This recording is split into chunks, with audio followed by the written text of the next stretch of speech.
To save his starving nephew, a man stole a loaf of bread, only to be sentenced to 19 years in prison. During his incarceration, he spent every day submerged in water, performing the most grueling labor. The man's name was Jack. On this day, he finally reached the end of his sentence. However, the warden assigned him an impossible task: to single-handedly carry a mast weighing several hundred pounds to the warden's presence. Miraculously, Jack summoned all his strength and actually managed to carry the mast before the warden. The warden had no choice but to hand over the release papers to Jack. But just as Jack received his release papers, he discovered he'd been labeled an extremely dangerous individual. This so-called release was merely parole he would have to report regularly to the police station or face rearrest and imprisonment. This filled Jack with profound injustice. He had originally been sentenced to 5 years for stealing bread, but escape attempts during his sentence had extended it to 19 years. Now, even after completing his full term, he still hadn't gained true freedom. With no alternative, Jack accepted the release papers and left the prison where he had spent 19 long years. After his release, Jack became a pariah. Due to the extremely dangerous individual designation on his release papers, no one would hire him. Without income, he could only beg for food in town to survive.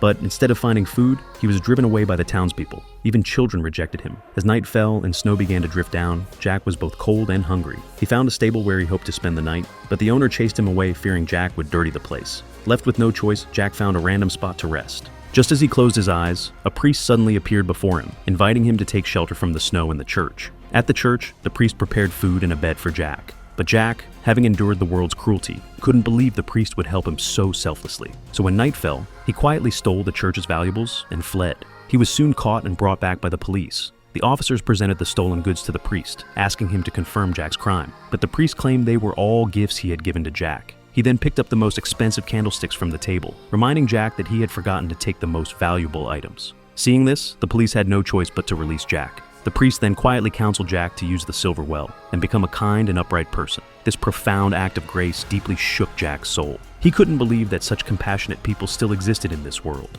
Just when his spirit had fallen into darkness after years of injustice and torment, the priest had pulled him back from the abyss and taught him the meaning of compassion. He decided to turn over a new leaf. Tearing up the release papers that symbolized his shameful past, he resolved to begin a new life with a new identity.